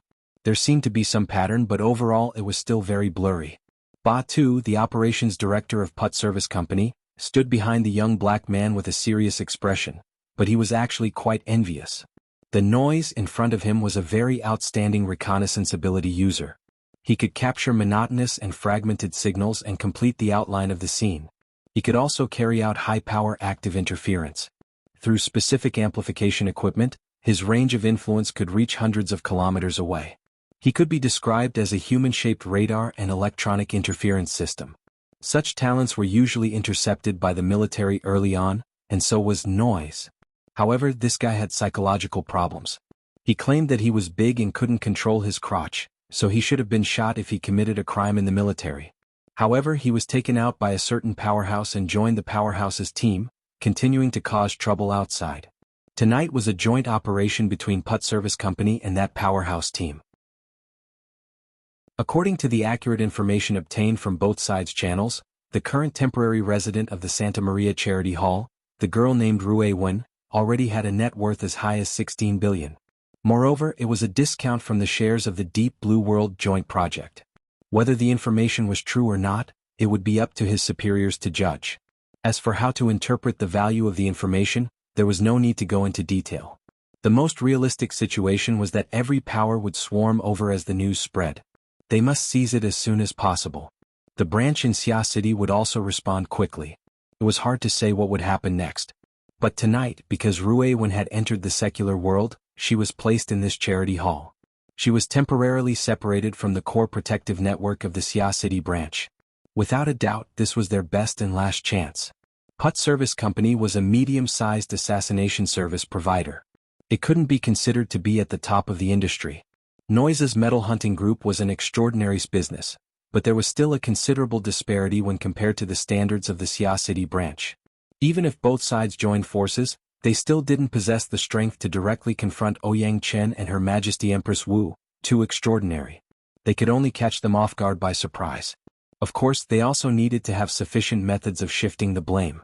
Only then could they guarantee that they would be able to escape unscathed regardless of the mission's success or failure. Batu could roughly guess the inside of the powerhouse behind the metal hunting group. Aside from the standard of strength, Put Service Company was chosen because they had a ready-made network and team in Xia City. They also valued their mercenary channels that covered every major city in East Asia and the vagrant tribes of the wilderness. They also valued their superclass shifting skills. It just so happened that Xia City had recently accepted several vagrant tribes. Dragons and snakes were mixed in them. There were a lot of desperados who were experts in their studies. Just as Batu was thinking about how to deal with the aftermath, someone walked into the workshop. The 2-meter-tall and sturdy body was very conspicuous. It was like the sound of metal plates rubbing against each other. There was a powerful oppressive force. "You still haven't released the map?" "Mr. Gang Xiong." Batu greeted him. His gaze swept past the man's shoulder and neck structure, and he saw that Noise was jumping high and did not respond, so he said on his behalf, "It's raining now. The disturbance is probably not small." The person who came was the third in command of the metal hunting group, Throat Splitter Gang Xiong. He was a very famous veteran architect and a B-rank powerhouse. Rumor has it that he once had a large part of his throat torn off, but he relied on his tenacious life force to survive. He only underwent a physical transformation. From then on, he liked to tear people's throats when he killed them. He received the fierce name of Throat Splitter. After Gang Xiong entered the workshop, he took on the responsibility of commanding. He asked about the progress of the technical team. "How's the cracking going?" "We still need around 10 minutes. The security system of the charity hall is connected to the Santa Maria Church Hospital. It will be quite troublesome to hack in. Mr. Gang Xiong, we can take advantage of this time to have a brief tactical meeting." Motherf asterisk cur. Batu choked. Fortunately, he knew that Noise had made a breakthrough. This black bro threw off the monitoring headphones. He straightened his buttocks and screamed in excitement. Noise was a scumbag, but his skills were top-notch. As he screamed, the meaningless color blocks on the screen quickly decreased. It was like a streaming video with an unstable signal. There were more lags and mosaics, but the basic outline of the video was already visible. Sand table. Gang Xiong signaled his assistant to do something. Very soon, the digital sand table that had just been placed in the middle of the room displayed a panoramic 3D projection of the Santa Maria Charity Hall. It was a translucent grayish-white color. But a few seconds later, Noise was more or less settled. The relevant data was transferred to the sand table, and bright colors were smeared over it layer by layer. At the beginning there were some mosaics, but it quickly became clear. Especially in the special marked areas, a few human figures appeared.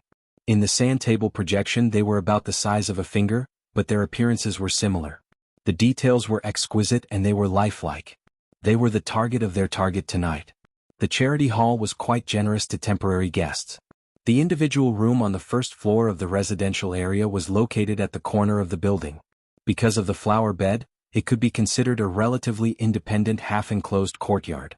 It was relatively quiet and it was easy to make a move. Noise was ecstatic.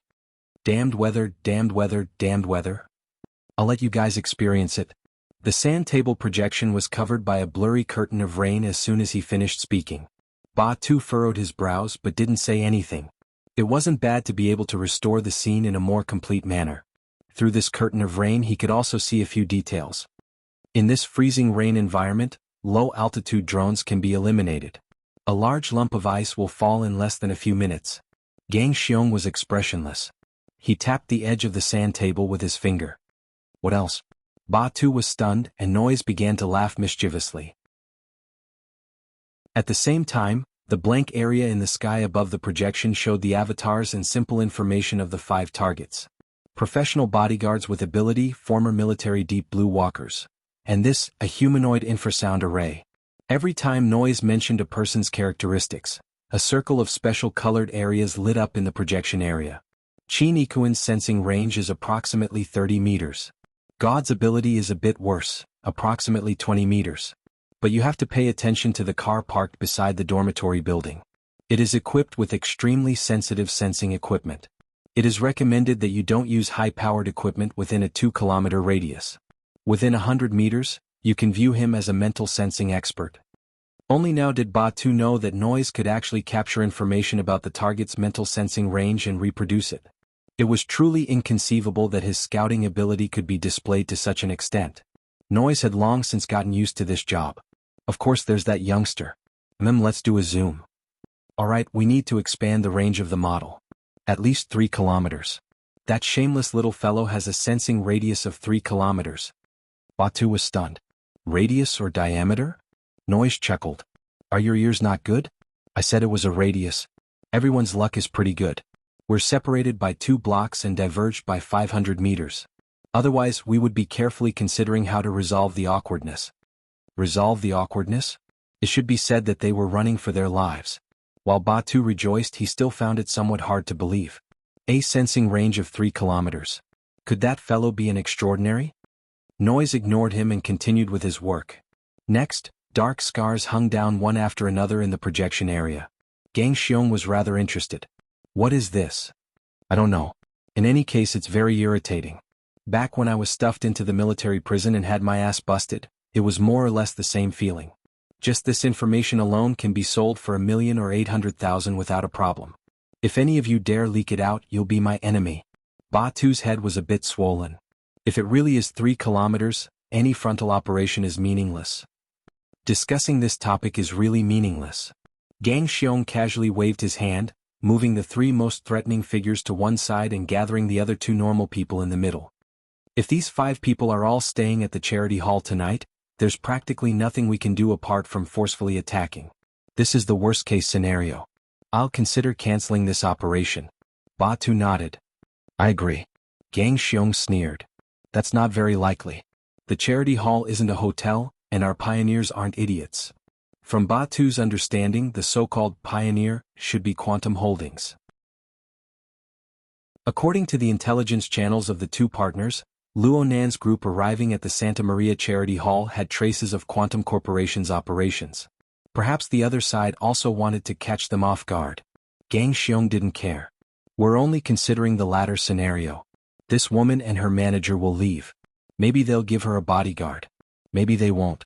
But no matter what, we're keeping an eye on her. A diversion? Don't speak nonsense.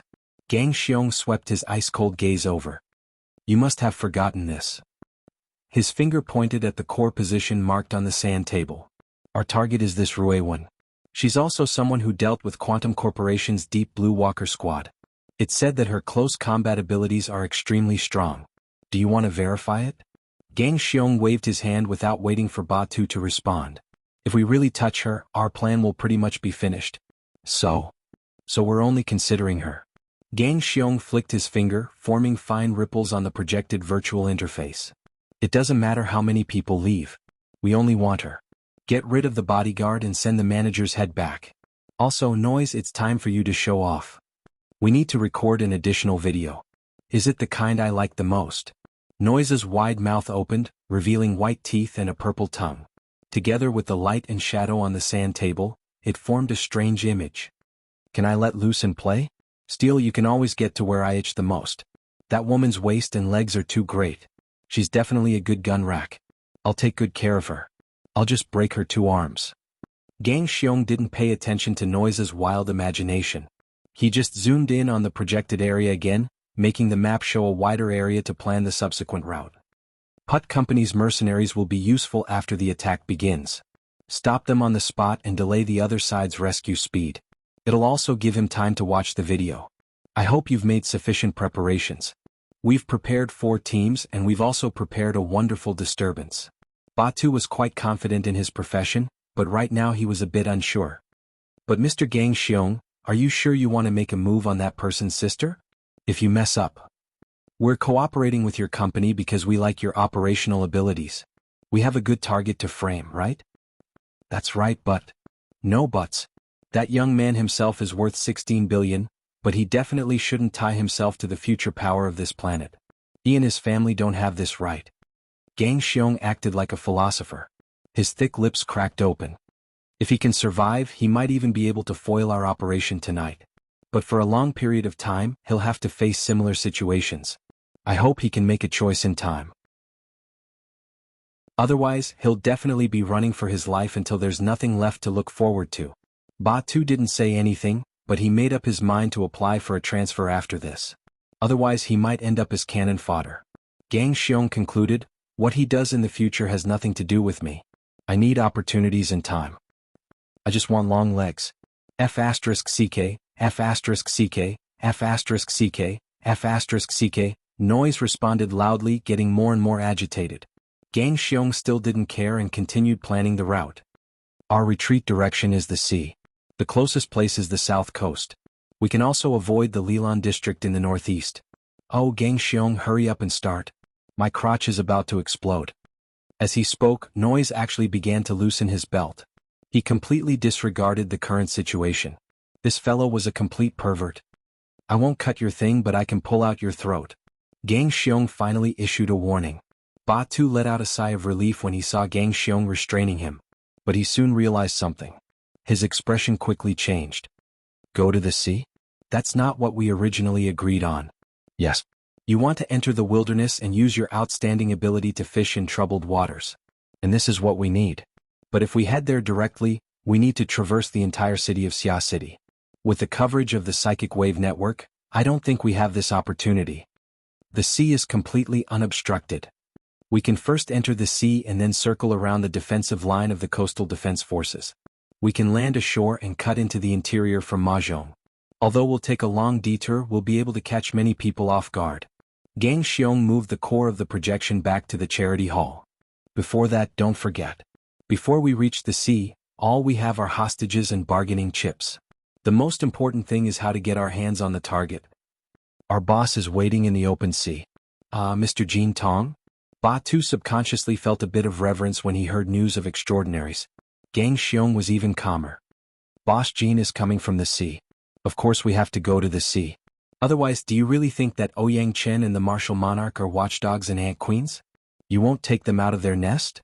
Batu was stunned for a few seconds before saying, of course it's great to have Mr. Jin Tong holding the line. But I'll have to talk to the higher-ups about the direction. Gang Xiong waved his hand. Do as you wish, but don't waste time. Batu walked out with a gloomy face. He heard Noise's clamor behind him. How many times do you think I should fire? 70, 80, or 90 times? You believe I can do it, right? Shut up. No. You can't handle my enthusiasm. A muffled explosion seemed to ring out in the room. The voice came to a screeching halt. Batu rejoiced that Gang Xiong had finally taken precautions. When he closed the door, he turned his head to look, but he saw Noise's mouth open. Noise's hands were hanging down, and the waistband of his pants fell to the ground, revealing the toy inside. It was truly an eyesore. But the important thing now was that dark red liquid was surging out of Noise's mouth. His eyes, nostrils, and ears were all the same. Enemy attack, long-range sniper. This was Batu's first reaction. He instantly fell to the ground, and at the same time he exerted force in his legs and moved backwards. He even pulled the door and closed it, blocking the sniper's line of sight. His reaction could not be said to be slow. But at this moment, blazing red light shot out, filling the room in an instant, blasting the closed outer door into pieces. Batu also saw that the color of the projection area was already completely covered in blood red, and the corresponding outline was rapidly becoming blurry. But in that patch of blood red light, there was clearly a shadow that looked like a mix of a spider and a human. It was ugly and malevolent, as if a nightmare had leapt into reality. Facing this demonic shadow, Ba-Tu actually did not know whether the red light came from the projection or from the void. He only saw Gang Xiong take a defensive stance. His body shone with a metallic luster as he roared and retreated. At this moment, Ba-Tu had already smashed open the door of the opposite room and slid in. But in just 1/100th of a second, the red light had already covered him. The most terrible thing was that the energy of this red light did not rush outwards, but was pulling in the opposite direction.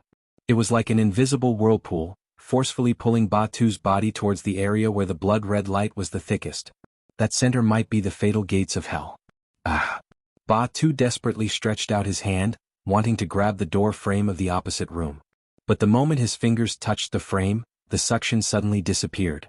He slammed onto the ground, his head dizzy and his legs weak. He subconsciously turned around to take a look. The destruction of the equipment in the room was expected, but the destructive power was not as great as he had imagined. In front of the sand table, Gang Xiong stood with his back facing the door. He did not move, but his body seemed to be trembling non-stop. "Mr. Gang Xiong?" Ba-Tu asked in a probing manner. Before he finished speaking, he saw Gang Xiong's enormous body instantly bend and twist. His muscles and bones shrunk into a ball amidst the fine tearing sounds. Then it suddenly stretched, collapsed and shattered.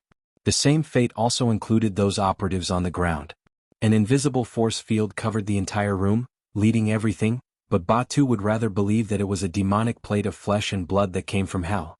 The tearing sound that made one's teeth ache finally turned into a muffled explosion. Blood fog filled the room, and in front of the wantonly smeared colors, Ba-Tu's mind was blank. But in his wide-open eyes, a figure was reflected. The blood fog that enveloped his body gradually became clear. Gang Xiong? He knew he called the wrong name without saying it, but Ba-Tu still could not help it. Where the blood fog gathered, that person turned around. This was a middle-aged man with an ordinary appearance. Compared to the human-shaped giant bear Gang Xiong, he was much thinner, but his body was also very strong. He was naked, not wearing a single thread of clothing. His eyes swept across the room and finally fixed on Ba-Tu's. Ba-Tu swore that he had never seen such a cold and empty gaze. Those eyes seemed to be filled with countless layers of black fog and he could never see them clearly. But why did he feel that they were so familiar? Chapter 506. As his body gradually approached the surface of the sea, the light, sound and subtle changes in temperature from the shallow water, as well as the lazily swimming fishes and shrimps, formed a vivid picture. Zhang Yingying's mind seemed to have melted into this shallow sea. Only the white rainbow was still vibrating as if it hadn't had enough. Who? Zhang Yingying's head popped out of the sea and shook her head. Her cheeks touched some fine floating ice. These translucent ice shards floated and sank on the surface of the sea. Just by glancing at them, one could feel the bone-piercing cold. She didn't care about this. She just took a breath of air that she hadn't breathed in for a long time, and cold water droplets fell. Compared to the seawater, the freezing rain falling from the sky was even colder. It was said that this freezing rain, which was outside of the forecast, had been entrenched in Xia City for nearly 10 hours, and there were still no signs of it stopping. Zhang Yingying stepped on the water unhurriedly. At the same time she exhaled the old and inhaled the new. She adapted to the temperature difference of nearly 20 degrees inside and outside the sea. Her improved physical fitness quickly suppressed the slight discomfort. After her body felt more comfortable, she blew a breath of air at the surface of the floating ice. The air that should have been warm blew out a sharp and cold smell. A shallow crack extended from the surface of the sea in front of him until it reached 30 meters away before disappearing. Baihong's power continues to increase. I can now be considered a sword fairy who can kill people with a breath. Zhang Yingying licked the corner of her lips. She had to admit that her lips and tongue were a little numb just now, and there was a small crack on the inside of her lips. This was the price of acting tough. Compared to the rapid advancement of the white rainbow innate skill, the strength of her body was actually unable to keep up. This was a rather bizarre matter. It could be said that his body and soul were out of balance, but it was a bit different. He would have to ask Her Majesty Empress Wu for guidance when he returned. Of course they could consult him at any time. She had been bored at the bottom of the sea for almost 10 days, so she had to relax no matter what. Today just so happened to be Sunday. Taking a few of his best friends out for a walk or two in the wilderness would be the happiest thing in life. With that in mind, Zhang Yingying also turned on the Hexier's voice connection function. Soon, a series of push notifications sounded. At this time, she had already arrived at the bottom of the cliff facing the sea with the push of the waves. She skillfully jumped and climbed the cliff. The most eye-catching message came from Bai Xinyan. The weather in Xia City was clearly gloomy and damp, with freezing rain falling down. But the selfie of these sisters was a picture of the sun shining brightly in the sea of palms. Especially the angle of her selfie, it was obvious that she was lying on a beach chair. The photo was taken from her chest, revealing not only her crazy long legs, but also her first-class curves. Under the sunlight, her white jade-like skin was even more dazzling. Bai Xinyan's self-evaluation of this photo, which was enough to make men lick their screens, was, "Enjoy the sunshine, cherish life."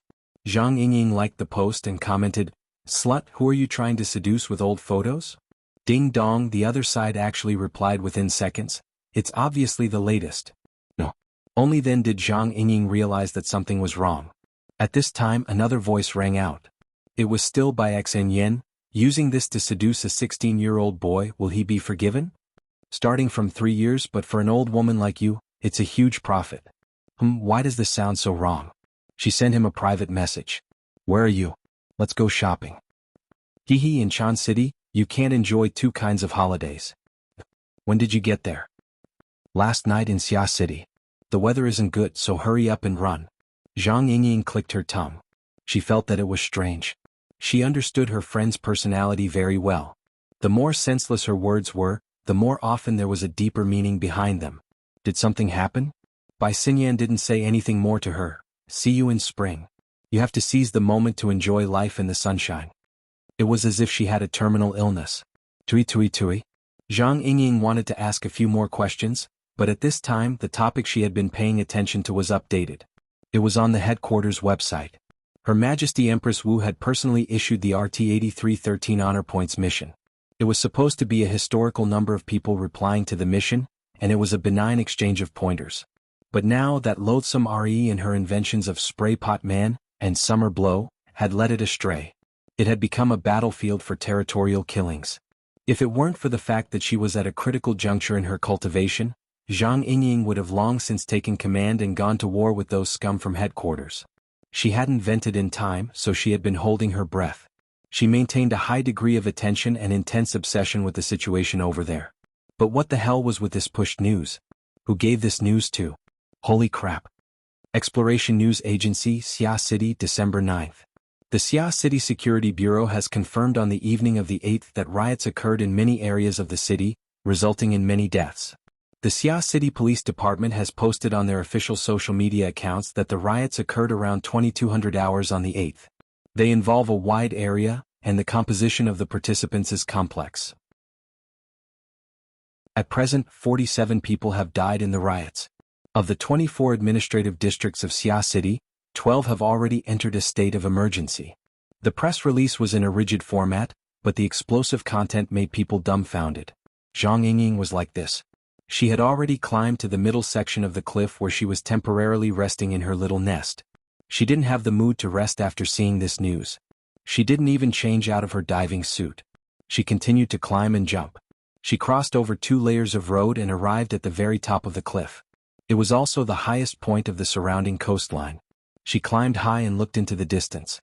She saw small patrol boats shuttling back and forth in the distant sea. She could even faintly see the silhouette of large warships on the surface of the sea even further away. She looked inland. There were very few vehicles on the Xuanhuan highway. There were only a few armored vehicles. Could it be that there was a coup? Zhang Yingying subconsciously opened the topic page and unmuted the many discussion groups. Sure enough, whether it was the headquarters intranet or the Xia City psychic wave network, the atmosphere had already exploded. There were far too many and too messy messages. Just RT-8313 alone had several thousand replies in a single night. There were many new memes interspersed within them. At first glance, it seemed as if it had been abandoned by history. Zhang Yingying could only start from the last floor she paid attention to. She climbed up the floors one by one to revise.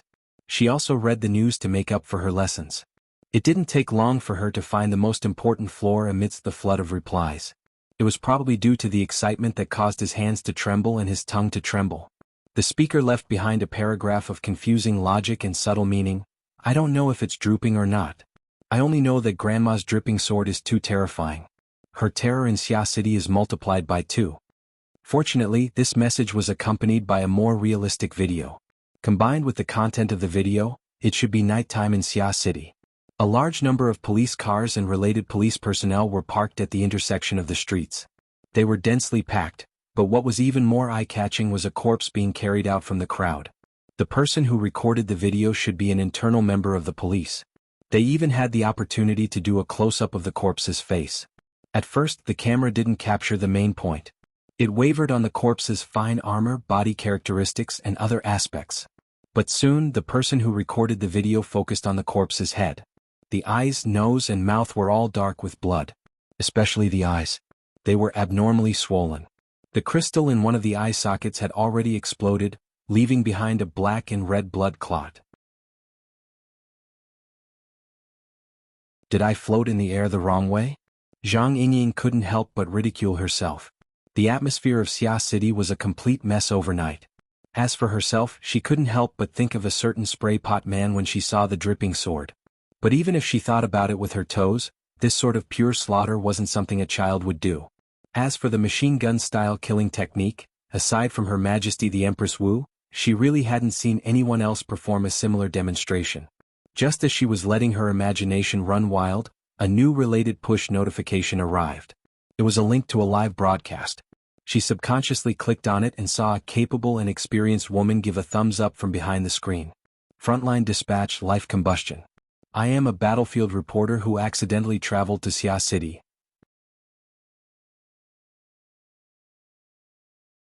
Chapter 507. Jianghu sounded like she could fight, but she was a rather famous female streamer. She boasted that she was a war reporter, so she shortened it to Jianghu. But because her appearance was even more outstanding, she received the beautiful name of Jianghu. Her hard power wasn't outstanding, but she was very sensitive to news. She was also super bold, often appearing on the front lines of conflicts in the inner world. Many times she was in a very difficult situation. There were even a few times when she was shocked to death by the shockwaves of a battle between experts. Many viewers loved this kind of tone. They called it immersion. Now she was in Xia City. When the live broadcast officially began, Jianghu even played a short clip that she had made at the last minute. It was a general summary of the news and intelligence related to the Xia City riots from last night until now. The 20-second clip could be considered simple and to the point. Coupled with the bullet comments from some well-informed people in the live broadcast room, it basically explained the state of affairs through public channels clearly. But in these 20 seconds, Xianxia couldn't help but pout. She had no prejudice against Jianghu, but she wanted to see the real thing. What was the point of Shui Man's live broadcast? Fortunately, Jianghu soon officially appeared on the screen. Right now, Xia City was still raining. A thin layer of ice had formed on the ground, but Jianghu didn't hold an umbrella. She just wore a windbreaker that seemed more suitable for living in the wild. She stood in the rain and began the live broadcast.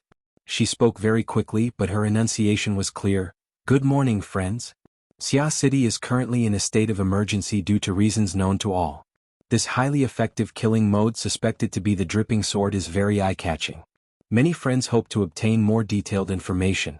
But I must be honest, I originally didn't prepare for this live broadcast. The reason is that I didn't gather enough explosive information. Until 3 minutes ago, I unexpectedly encountered an opportunity. Jianghu used a floating selfie tool to broadcast. The operation was simple and flexible. She turned her head and the camera automatically followed, turning to the opposite side of the street. Across the street is the Santa Maria Church Hospital. I previously obtained reliable information from the Xia City Police. Please note, this isn't that opportunity. This is just a routine process of gathering material. The live broadcast room was immediately filled with blood-red words. Jianghu is playing tricks again. Kill this malicious person. If you continue to ruin my character, lying in the hospital won't be the limit. Xianxia rolled her eyes when she saw that the main topic was still not being discussed. She immediately exited, leaving only a small interface and sound effects on the screen as she continued to climb through the RT-8313 mission thread. A few seconds later, Jianghu's voice continued. According to the police report, inside Santa Maria Church Hospital, there was a case related to last night's so-called riot, and many corpses were found. The time of death was around 22 to 22:30 last night. Now let me highlight something important. The time of death reported in the police video circulating on the internet was also around 22 to 22:30 last night. Zhang Yingying, who was studying upstairs, was stunned for a moment. She switched the interface back. The live broadcast room also switched to a map of the administrative divisions of Xia City. There were 2 circles and a line drawn on it. Santa Maria Church Hospital is located in the southern city district of Xia City. The location shown in the police video is located in the Nader district to the northeast. The straight line distance between the 2 locations is 48 kilometers. Zhang Ji had done quite a bit of homework over the course of the night. She used her usual high speed of speech to pour in a lot of useful information. She finally revealed the value of this live broadcast. Now that I've said this, I might as well expand a bit. According to the internal report, the police have discovered 47 corpses. They are distributed in 4 locations. Aside from these 2 locations, there are also the Pingjiang district and the Riverwu district. Those 2 locations are on the west side of Xia City. They are far from each other. If we draw a one-way route and pass through these 4 locations, the distance will reach 149 kilometers. Okay, let's get to the main topic. After the map marked out a few relevant locations, it immediately disappeared and Zhang Ji's figure appeared once again. She pulled down her half-wet hood as if she was deliberately covering her face. She appeared very cautious and cautious. Just like before, I don't know if today's live broadcast will be able to proceed smoothly. After all, this doesn't depend on me. It depends on luck as well as the heart of the target god. The live broadcast room immediately spammed with 666. The audience used this ancient method to encourage and applaud Zhang Ji's continuous death-seeking behavior. Who do I need to tail today? Ouyang Qin, since he's in Xia City. Isn't it better to just go to Shangding Building and knock on the door? Then Her Majesty Empress Wu. If I may be so bold, you guys are off topic, okay? Zhang Ji didn't care about what was going on in the live broadcast room. She took a deep breath and walked across the street. She had only walked halfway when her figure suddenly stopped. She almost reflexively lowered her head. And at this moment, the selfie lens intelligently shifted and locked onto the opposite side of the street. There were 2 people walking over from the sidewalk next to the hospital. The audience in the live broadcast room naturally focused their attention over there. Through the curtain of rain, they could see that the 2 people were both men. They weren't too old either. The one walking in front looked to be in his early 20s. He wore a thin sweater in the -10-degree weather. He had a youthful and sporty style. The colors and styles of his pants and shoes seemed to be a random mix and match. There wasn't any order to it. In comparison, the young man in his early 30s was a lot more mature. He was also a lot more particular. He had a robust buzz cut and a casual suit. Although it was simple, it gave off a very stylish vibe. However, it was this relatively older stylish man who was holding an umbrella for the young man in front of him.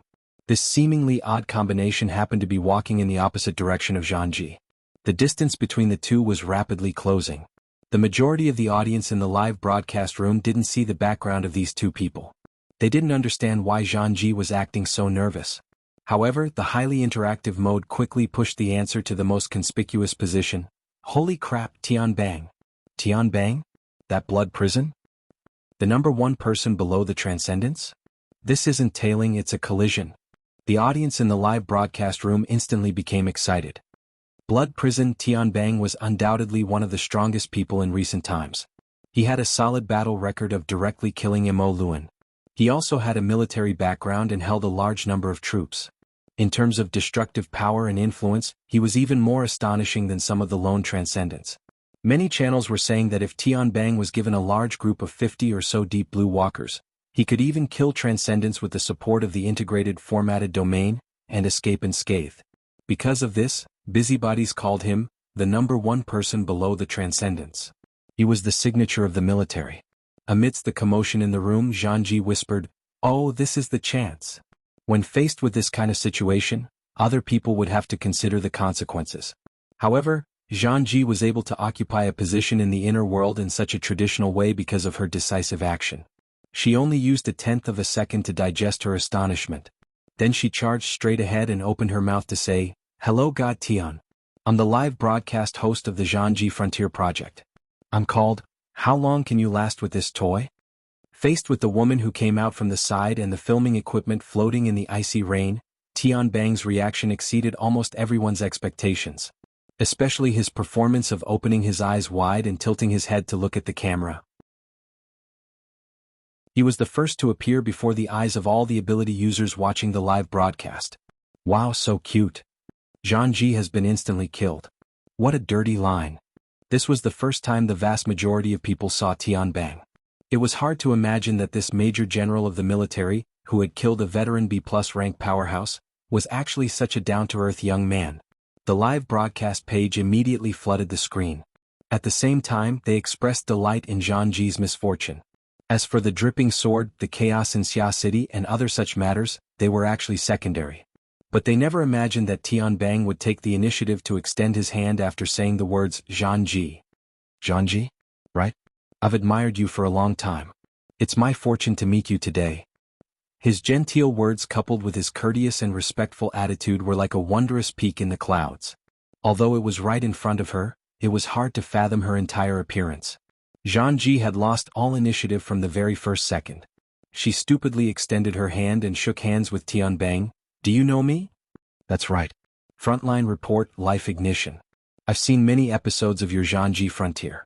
After all, it involves many powerhouses including first-hand material on extraordinaries. It's full of reference value. It's very useful to me. Xianxia was an ace streamer who had experienced many trials and tribulations. But when she heard Tianbang's evaluation, she still couldn't help but feel a bit dazed. This was undoubtedly an extremely high level of praise and affirmation. Just these few words alone would cause her value to multiply. And because of this, her face flushed slightly. Her brain was a bit sluggish. She even forgot to say thank you. And all of these reactions were fed back to the live broadcast room through the camera. Wow, a soulmate. There's such a character among the burners? Super warm guy is a sure kill. Xianxia, steady. Don't throw yourself at him. Hurry up, wash yourself clean and get married. The live broadcast room was like a festival and Tianbang was gathering fans like crazy. The vast majority of people had forgotten their goal in watching the live broadcast. There were random greetings to Tianbang, and there were also people who encouraged Xianxia and Tianbang to tour Xia City hand in hand. In short, the topic was a complete mess. That's enough. As a member of the audience, Zhang Yingying had the urge to switch to another page. And at this time, Xianxia, the streamer, had actually calmed down. Even though the live broadcast was superb from a professional point of view, she was completely being led around by Tianbang. For an outstanding streamer who pursued independence and excitement, this was absolutely intolerable. She secretly bit the tip of her tongue, waking herself up from her dazed state. Her mind spun like lightning and she took advantage of the situation to say, Major General Tian's healing power is superb. He's even more amazing than a large number of psychologists I've seen. By the way, I just saw you come out of the hospital. Tianbang was all smiles as he interrupted her. It wasn't the hospital, it was the charity hall attached to the hospital. I just went to see a friend, but the door was shut in my face. The topic had flown off again. Under these extraordinary circumstances, who would believe that Tianbang, as a representative of the military, would specifically go to a case-related area just to see a friend? Tianbang's slippery manner made Xianxia feel quite defeated. Interviews and the like really weren't her forte. She should have followed the public opinion and tailed him. However, Xianxia was a bit curious. What kind of friend would a character like Tianbang have at the charity hall? And why would he bluntly shut himself in? Could it be that he was a super volunteer hidden in the city? After thinking for a bit, Xianxia probingly asked, That friend of yours, he's not here? He's not seeing any guests. I'm thinking that it's probably because he didn't bring any gifts to visit. So I'm preparing to mend the pen after the sheep is lost. I'm going to help him kill a few people to make my attitude clear. You're tuning in to the Sworddance in the Vast Sky YouTube channel. Don't forget to subscribe and join us on this journey to catch the most captivating stories.